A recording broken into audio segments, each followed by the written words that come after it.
Hi, I'm Victoria Cobb, president of the Family Foundation, and I'm joined today by Virginian citizens representing concerned parents, teachers, and school board members all across our state. A mandated transgender policy for all K-12 schools is slated to take effect today, February 4th, despite a majority of Virginians speaking, in fact, 2-1 against it in the public comments. By yesterday evening, just prior to its midnight deadline, more than 7,500 Virginians had made their voice heard by submitting official public comments on the draft policy. These guidelines were expected to take effect in less than 24 hours later, with the law requiring every single K-12 public school to adopt a transgender policy in alignment with these guidelines that in one fell swoop erase basic parental rights and the protections of our children's bodily privacy and safety rights, even for our youngest students. While the governor and the Department of Education had direction from a previously passed state law to develop these guidance for schools, this policy goes much further and crosses the line into invasion of our violation of our own rights. It also threatens religious freedom, the rights for students, families, and educators. And as you'll soon hear from our speakers today, there are deep concerns about these freedoms. All of these concerns, combined with parental rights, student privacy, and religious freedom, mean that this policy opens the floodgates for litigation in schools across the state. Governor Northam and his Department of Education want to impose this mandate on all schools and parents, despite the fact that the verdict from Virginians through public comments was clear. They are overwhelmingly opposed to having their parental rights erased and their privacy rights of their daughters robbed. The governor and his state agency have continued their pattern of ignoring the voices of average citizens and their concerns. For that reason, we are bringing their voices to you through this video. First, I'd like to introduce to you Sarah Vaya, a mother of students in the Hanover area who has personal experience with her daughter losing the right to privacy in her public school district. Sarah, would you please share with us your concerns about this new mandated policy? Thank you, Victoria, and the Family Foundation for allowing me to speak about these policies that have already usurped and undermined my authority in Hanover County. My daughter does attend public schools, and she's currently in a state where her body is changing and she's maturing into a young woman. And like most girls, she wants to be modest and maintain that modesty. She also wants to be able to choose when a biological male can see her body. Why is it appropriate for biological males and school administrators to take this choice away from her? Such policies as withholding the fact that opposite biological genders would be in the spaces she identifies as safe and private does not allow me as her parent to discuss and prepare her for such disturbing situations. What if there is a known or unknown history of sexual or physical abuse perpetrated by a member of the opposite biological sex? Those students will face irreparable mental harm and potential danger if sharing bathrooms and locker rooms is to continue. A parent and child must have the opportunity to address these issues with each other, school officials, and medical professionals. Additionally, what benefit is a policy that would not notify parents that their child is requesting to have gender affirmation at the school? This is a huge life-altering decision. As we all know, children need the support of their parents to succeed. By such a policy, are you not asking a child to live a double life, act one way at home and another at school? And what are the long-term effects of such a situation on a child's mental health? Lastly, in reference to the disciplinary policy, it would be horrible with being a parent that was not notified or not even able to be present because my child was identified in an incident or a complaint. Just because the school wants to have such authority, it cannot ignore the child's due process guaranteed by the Constitution, and parents cannot possibly be held legally or monetarily responsible if their child has been determined to be involved in such an incident or complaint. And I really strongly oppose such broad policies enacted in our schools.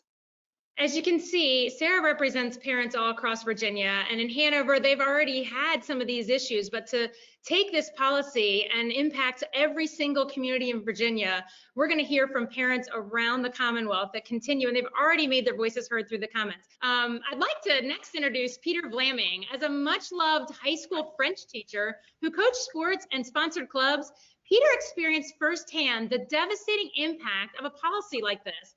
After teaching for 7 years at West Point High School, just east of Richmond, the board fired him mid-year because he couldn't agree to its demand that he refer to a female student by male pronouns. Peter, would you please share with us what happened and why you're concerned about this policy going statewide?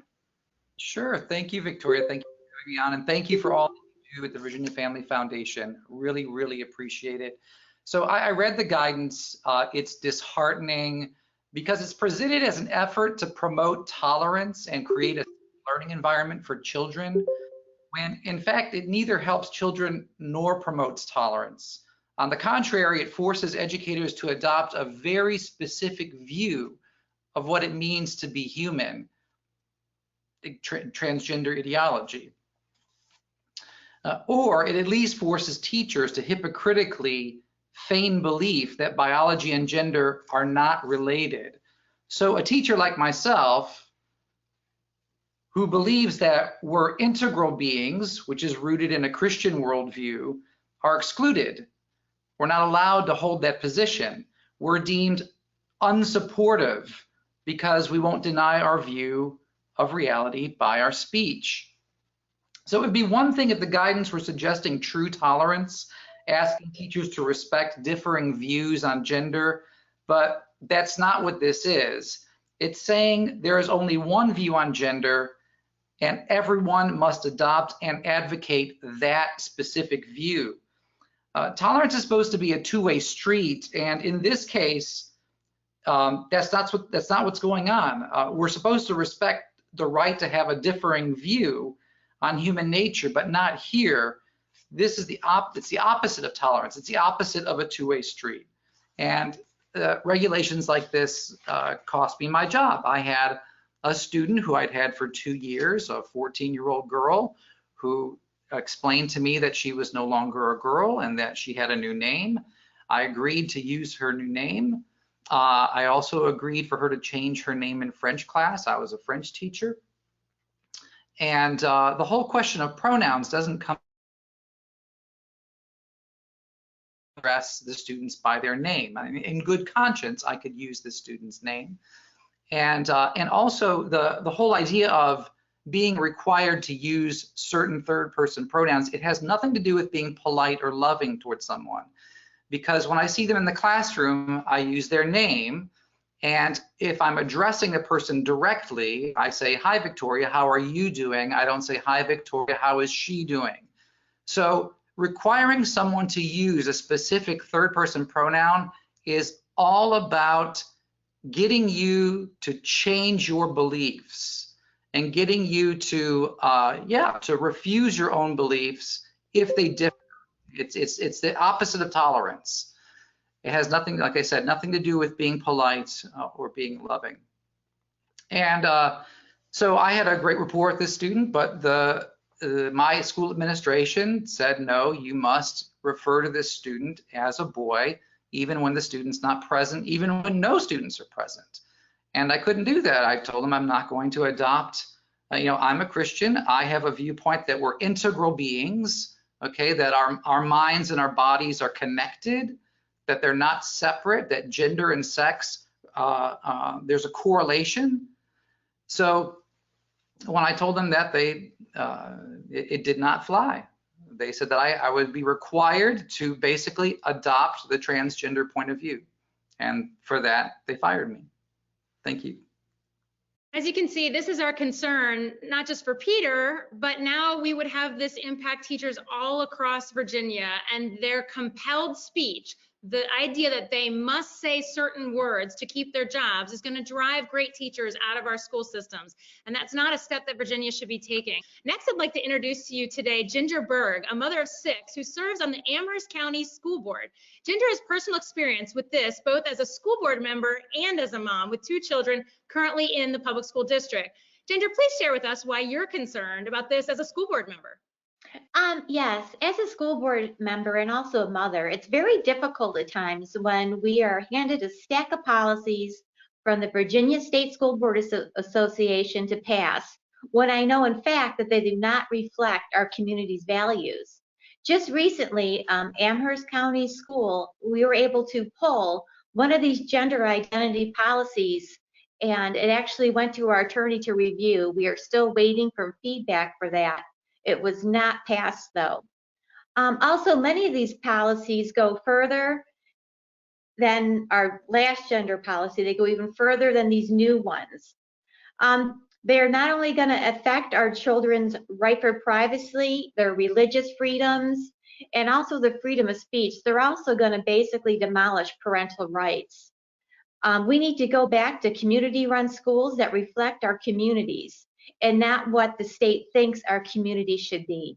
We appreciate you sharing your perspective. We know this is the perspective of many school board members across Virginia who believe this should be a community discussion where we can look at each other as human beings and have a dialogue about these important relationships and these important policies, rather than the state telling localities how to do things. The last speaker I'd like to bring up today, finally we have with us, is Josh Hetzler. He is the legal counsel for the Family Foundation's Founding Freedoms Law Center. And Josh is here to talk to us a little bit today about the violations that we believe exist of state law in these policy guidelines. Thank you, Victoria. Well, the Founding Freedoms Law Center has looked at these model policies very, very carefully. We've been very disturbed in what we've seen. A lot of those things have been mentioned already. A few of the things that involve state law in particular happen to be, the first one is the Virginia Parental Rights Statute. It's a very simple statute. It reflects the U.S. Constitution. It simply says that a parent has a fundamental right to make decisions concerning the upbringing, the education, and care of the parent's child. Now, we've seen throughout these policies how that is very much violated. Another statute in Virginia is the Virginia Religious Freedom Restoration Act. And I'll go ahead and read the operative language there. But it creates a high burden for government when it comes to infringing upon individuals' religious liberty. It says, no government entity shall substantially burden a person's free exercise. That goes for a student, a teacher, a parent, or anyone else in the school. Even if the burden results from a rule of general applicability, as these would, unless it demonstrates that the application of the burden to the person is both essential to further the compelling government interest and the least restrictive means to furthering that compelling government interest. And that's a lot of legal jargon for you, but essentially it means they've got to go really, really, really far to prove that what they're requiring a person to do absolutely must be done, and that there's no other way it can be done in order to accommodate their religious views. So these are two examples of laws that we believe are being violated by these policies. Of course, there are other constitutional issues like free speech and privacy and due process, among others. And one of the things that we did as the Founding Freedoms Law Center was comment, and we pointed out that there were a couple of violations of state law. Now, under law, if you do that in a comment, the department, the agency, is required to actually address those, and it's delayed for 30 days.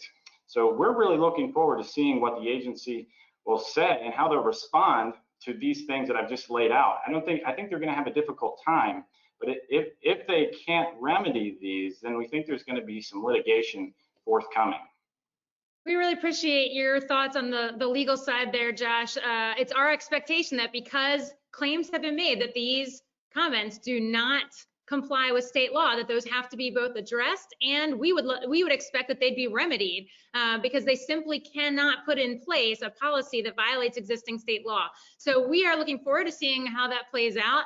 But this is a recognition that given the amount and seriousness of the rights that are at play here, should they not be rectified, we assume that there will end up being a situation where this goes into litigation. We simply can't imagine, with all of the teachers, all of the parents, and all of the school boards that are impacted by this, that the state wouldn't want to take the opportunity to pass guidelines that would actually comply with state law rather than walk down the road that they've headed down. So this is, our hope is that we seek to really move from a place where we have guidelines that have crossed over and invaded the rights of parents, students, and teachers to a place that can be a baseline for Virginia. I think everybody on this call loves and respects every student, wants to see the rights of every student upheld, and we're looking forward to what that next step is in this process. Thanks so much.